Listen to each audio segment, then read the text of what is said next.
बता देना चाहती हूँ कि पाठ योजना जो हिंदी विषय की चल रही है उस पर अब हम काठिन्य निवारण पर आ चुके हैं और मैं विस्तार से आपको समझाऊं क्योंकि काठिन्य निवारण जो है डायरी में अलग तरीके से लिखा जाएगा और जब आप कक्षा कक्ष में होंगे तो उसे अलग तरीके से आप कक्षा कक्ष में बताएंगे, तो इस पर हम चर्चा करेंगे।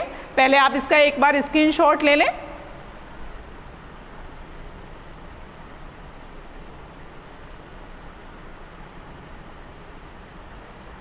विषय हिंदी कक्षा 6 पाठ योजना की हमारी चर्चा हो रही थी।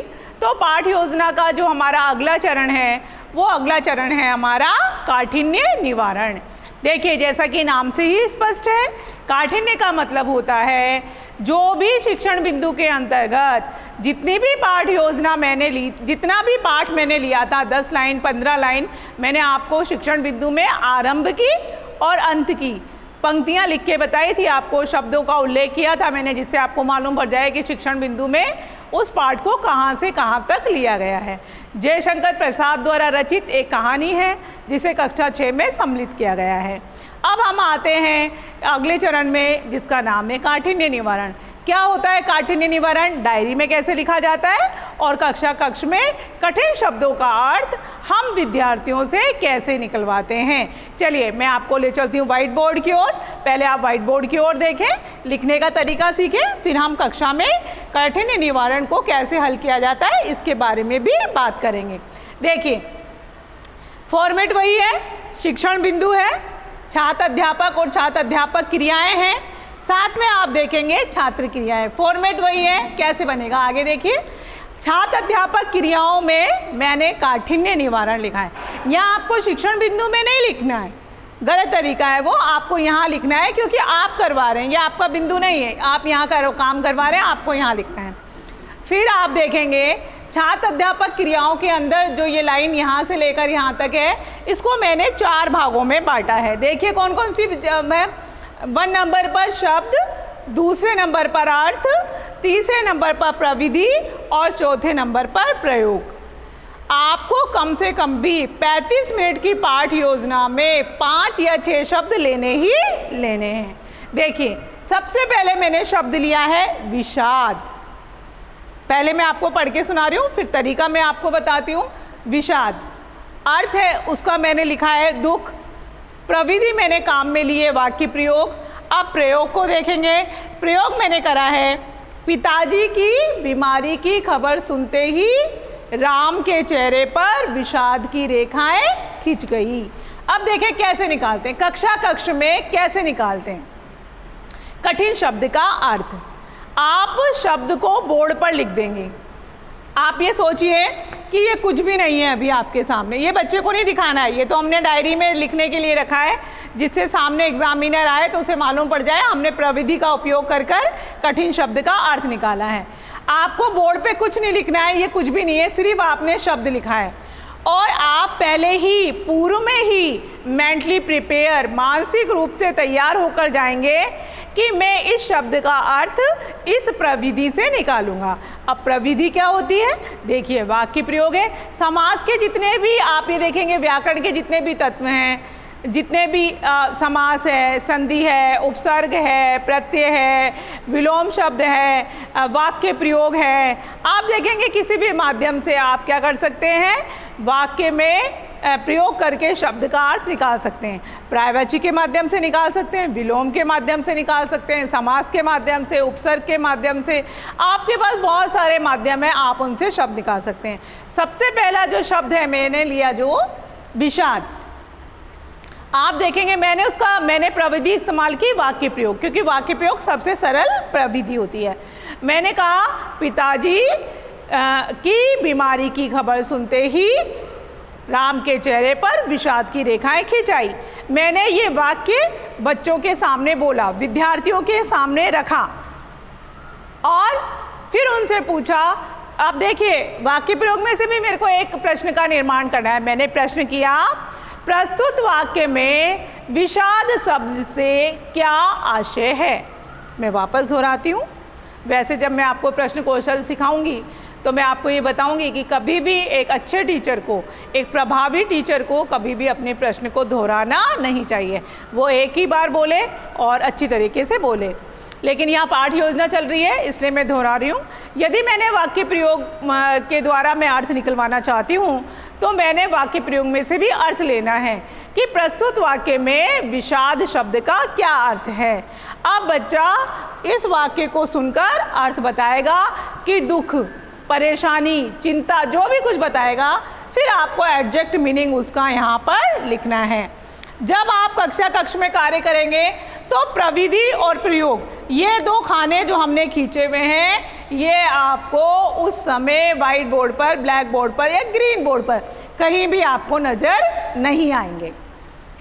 ये जो कार्यक्रम है अभी हमारा डायरी में उतारने का है, डायरी में लिखने का है। और जब आप कक्ष में इस पाठ योजना को वितरित करेंगे तो सिर्फ शब्द रहेगा, शब्द आपने लिखा है, फिर प्रविधि आप इस्तेमाल करेंगे, प्रयोग में लाएंगे जो मैंने अभी आपको बताई है, फिर बच्चों से प्रश्न करेंगे, तदुपरांत आपको जो अर्थ प्राप्त होगा उसको आप व्हाइट बोर्ड पर लिखेंगे। चलिए द्वितीय शब्द पर चलते हैं, संपूर्णता। संपूर्णता का अर्थ होता है पूरी तरह से। देखिए मैंने कैसे निकलवाया ये शब्द, पूरी पर्यायवाची से। क्या है पर्यायवाची? आरंभ से अंत तक, शुरू से लास्ट तक, आरंभ से अर्थ तक, पूरी तरह से भरा हुआ, संपूर्ण, पूर्ण, दक्ष, कुशल, बहुत सारे इसके पर्यायवाची हैं। तो इन पर्यायवाचियों को बताकर फिर बच्चों से पूछती हूँ मैं कि इसका क्या मतलब होता है, तो अर्थ निकल के आता है पूर्णता, संपूर्णता। अब आते हैं हम तीसरे नंबर पर, कठिन शब्द पर, कार्निवल। कार्निवल का मतलब होता है उत्सव। अब हमने ये कैसे निकलवाया? वाक्य प्रयोग से। आज कार्निवल के मैदान में बिजली चमक रही थी, या आज मेरे महाविद्यालय में कार्निवल मनाया गया। तो आप देखेंगे बच्चे से प्रश्न करेंगे आप कि प्रस्तुत वाक्य में कार्निवल का क्या अर्थ है, या आप इससे क्या समझते हैं। जब आपको उत्तर प्राप्त हो जाएगा तो आपको शब्द के सामने उसका अर्थ लिखना है। अब आते हैं हम अंतिम शब्द पर, निकम्मा।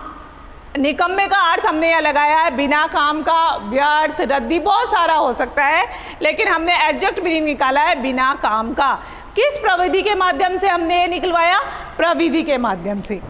देखिए कौन सी प्रविधि है? उपसर्ग के माध्यम से हमने निकलवाया। नी इसमें उपसर्ग है और बाकी मूल शब्द है। फिर आप देखेंगे हमने निकलवाया निकम्मा, बिना काम का। अब छात्र क्या करेंगे? जब ये सारा प्रोसेस आप कर लेंगे, देखिए मैं फिर दोहरा देती हूँ, प्रविधि और प्रयोग कक्ष में पाठ योजना को वितरित कर समय ब्लैक बोर्ड पर नहीं लिखना है, वाइट बोर्ड पर नहीं लिखना है। ये डायरी का कार्यक्रम चल रहा है, ये आपको डायरी में उतारना है। आपको याद होना चाहिए, आप प्री प्लान करके आए हैं, आप पहले से तैयार होकर आए हैं कि आपको काठिन्य निवारण इस प्रविधि के माध्यम से इस शब्द का अर्थ इस तरह से निकलेगा। अब देखें छात्र क्रियाएं। छात्र क्या करेंगे इस समय? देखिए क्या करेंगे। विद्यार्थी छात्र अध्यापिका के निर्देशानुसार शब्दों के अर्थ को ग्रहण करेगा और उन्हीं के निर्देशानुसार इस शब्द अर्थ को क्या करेगा? अपनी डायरी में उतारेगा या अपनी उत्तर पुस्तिका में लिखेंगे। तो ये बच्चों काठिन्य निवारण का एक पूरा का पूरी योजना है कि शब्द का कठिन अर्थ ऐसा नहीं होता कि विद्यालय में गए आप और आपने ही बता दिया या किसी एक बच्चे से डायरेक्ट अर्थ पूछ लिया, इस तरह से नहीं निकालते। यदि कठिन शब्द निकालना है तो आपकी किताबों में ये आदर्श विधि दे रखी है जिससे काठिन्य निवारण निकाला जाता है, कठिन शब्दों के अर्थ निकाले जाते हैं। निवारण मतलब होता है उपाय, काठिन्य मतलब होता है कठिन, मतलब कठिन शब्दों को कैसे आप प्रयोग में लाएं जिससे बच्चा स्वयं ही उसका अर्थ बताने का उत्सुक हो जाए। तो उसके लिए कुछ प्रविधियां होती है जिनका हम प्रयोग करते हैं और उसके माध्यम से हम कठिन शब्दों का अर्थ निकालते हैं। तो ये हमारा नेक्स्ट चरण था, हिंदी विषय की पाठ योजना का ये तीसरा चरण है। तीसरे चरण में हम बात करें काठिन्य निवारण की। अब आगे के चरण के लिए आप व्हाइट बोर्ड देखेंगे। अभी हम बात कर रहे थे काठिन्य निवारण के बारे में, अब हम बात करेंगे इसके अगले चरण की। देखिए अगला चरण क्या होता है? पुनः आदर्श वाचन। में व्हाइट बोर्ड की ओर ले जा रही हूँ, एक बार आप देख लें। ये देखिए पुनः आदर्श वाचन। सबसे पहले हमने आदर्श वाचन किया था, फिर अनुकरण वाचन किया जिसमें अशुद्धियाँ संशोधन किया, फिर हम आ गए थे काठिन्य निवारण पर। काठिन्य निवारण के बाद हम आ गए हैं पुनः आदर्श वाचन पर। पुनः आदर्श वाचन में देखिए क्या सेट लैंग्वेज होती है, एकदम व्यवस्थित क्रमबद्ध हमारे कथन है जो के त्यों ही डायरी में लिखे जाएंगे। छात्र अध्यापक विषय वस्तु का शुद्ध वातावरण के साथ स्पष्ट आरोह अवरोह स्वराघात बलाघात तथा विराम चिन्हों को ध्यान में रखते हुए पुनः आदर्श वाचन करेगा। मतलब जो छात्र अध्यापक है जो कक्ष में अपनी पाठ योजना को विस्तृत करने गया है, अब आप कहेंगे कि मैम एक बार हम आदर्श वाचन कर तो चुके थे, अब हम पुनः आदर्श वाचन वाला स्टेप इस पाठ योजना में क्यों ले रहे हैं? तो मैं आपको ये बता देना सही समझती हूँ कि आपको ये जानकारी होनी चाहिए कि पुनः आदर्श वाचन हम क्यों कर रहे हैं। जब भी पाठ का हम आदर्श वाचन करते हैं या जब भी हम पाठ का अनुकरण वाचन जब हमारा होता है तो आप बाल को देखेंगे कि बालक रस की अनुभूति करता है। जब बीच में एक स्टेप आ गया काठिन्य निवारण, इससे पाठ का जो विकास हो रहा था, पाठ की जो रस की अनुभूति हो रही थी, जो वो उसे आत्मसात कर रहा था, उसमें बाधा उपस्थित हो गई, विघ्न उपस्थित हो गया।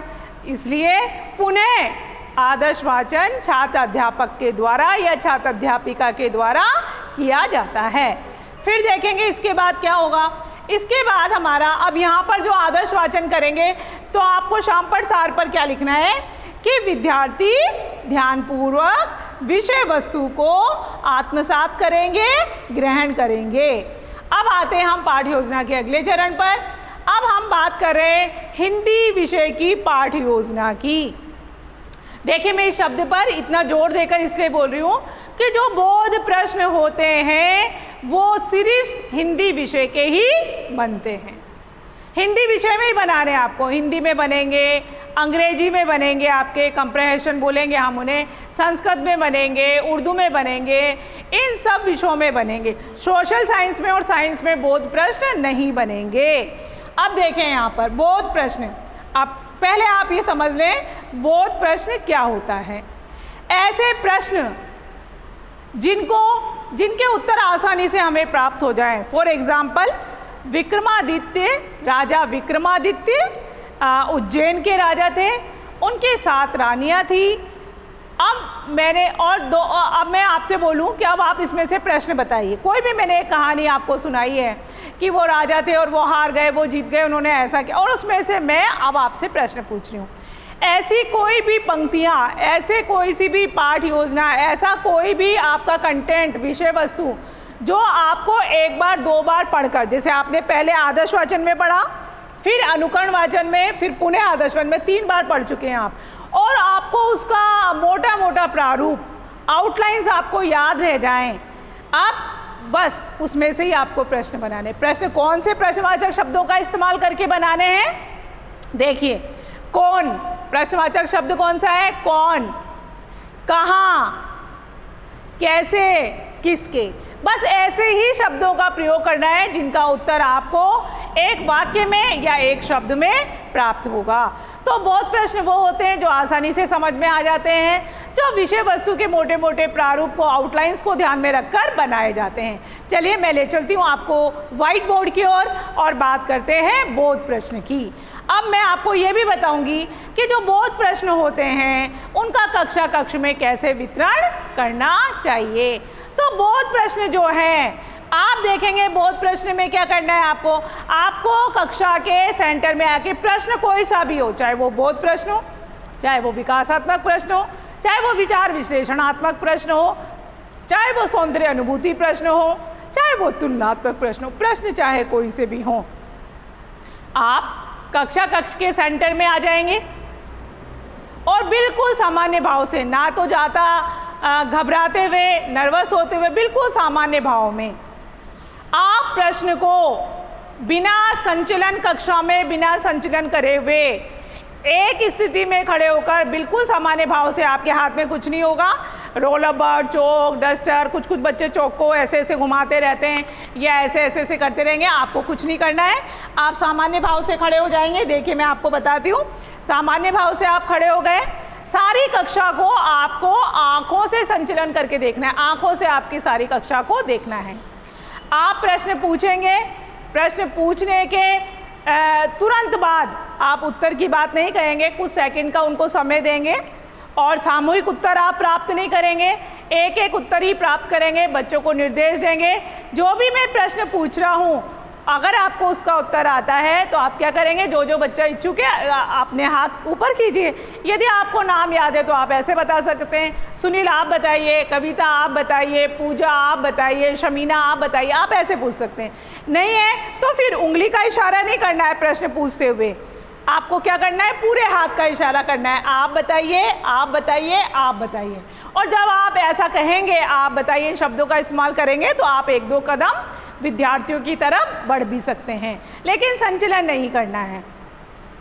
प्रश्न का वितरण पूरी कक्षा में होना चाहिए, तो आपको सभी विद्यार्थियों को दृष्टिपात करते हुए, सभी को देखते हुए आपको प्रश्न को वितरित करना है और सामूहिक उत्तर कभी भी प्राप्त नहीं करने हैं, सामूहिक उत्तर कभी भी स्वीकार नहीं करने हैं। चलिए अब बोध प्रश्न देखिए, एक छोटा सा पाठ लिया है हमने। हमारा बोध प्रश्न है, किसके चेहरे पर विषाद की रेखाएं दिख रही थी। मैंने छात्रों से पूछा, क्योंकि हमने उसको 3 बार पढ़ा है, आदर्श वाचन में, अनुकरण वाचन में और पुनः आदर्श वाचन में। फिर छात्रों से हमें उत्तर प्राप्त होगा, फिर उस उत्तर को देखो यहाँ पर लिखा हुआ है छोटा जादूगर। हमारे उस पाठ में था कि छोटा जादूगर जो था वो लड़का जिसने फटा हुआ कुर्ता पहना हुआ था, सूत की रस्सी डाली हुई थी, उसके चेहरे पर विषाद की रेखाएं भी थी और साथ में धैर्य भी था। तो देखिए कितना छोटा सा प्रश्न है और कितना छोटा सा हमें आंसर मिला है। अब देखिए अगले प्रश्न में चलते हैं। छोटे जादूगर के पिताजी कहाँ थे। जब लेखक ने उससे पूछा था कि तुम्हारे पिता कहाँ हैं, तो उसने उत्तर में बताया था कि मेरे पिता जेल में हैं।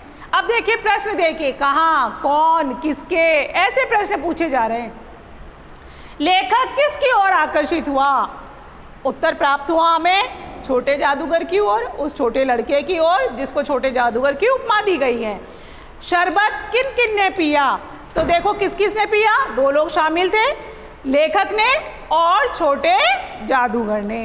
फिर देखेंगे बिजली कहाँ जगमगा रही थी। कम से कम भी बोध प्रश्न में आप 5 प्रश्नों की रचना करेंगे ही करेंगे, 5 प्रश्नों का निर्माण करेंगे ही करेंगे। उत्तर देखिए आप, कार्निवल के मैदान में। तो ये थे हमारे बोध प्रश्न। मैं वापस दोहराती हूँ आपके लिए जिससे आपको आसानी हो जाए। बोध प्रश्न, क्योंकि हम साहित्य की बात कर रहे हैं, हिंदी साहित्य की, उर्दू साहित्य की, अंग्रेजी साहित्य की, संस्कृत साहित्य की, तो जो बोध प्रश्न हैं वो विषय वस्तु, वो शिक्षण बिंदु जो आपने लिया था उसी में से बनेंगे। उसमें से आपको आउटलाइंस लेनी है, मोटा मोटा प्रारूप, सारांश जो आपको समझ में आया, जो बच्चा 1 बार 2 बार पढ़ के उसे समझ में आ जाए, उसी में से आपको बोध प्रश्न बनाने हैं और उनके उत्तर भी आपको तत्काल प्राप्त हो जाएंगे। तो ये हमने बात की थी बोध प्रश्नों की। अब हम आगे बढ़ते हैं, फिर बात करेंगे हम मौन वाचन की और विचार विश्लेषणात्मक प्रश्न की।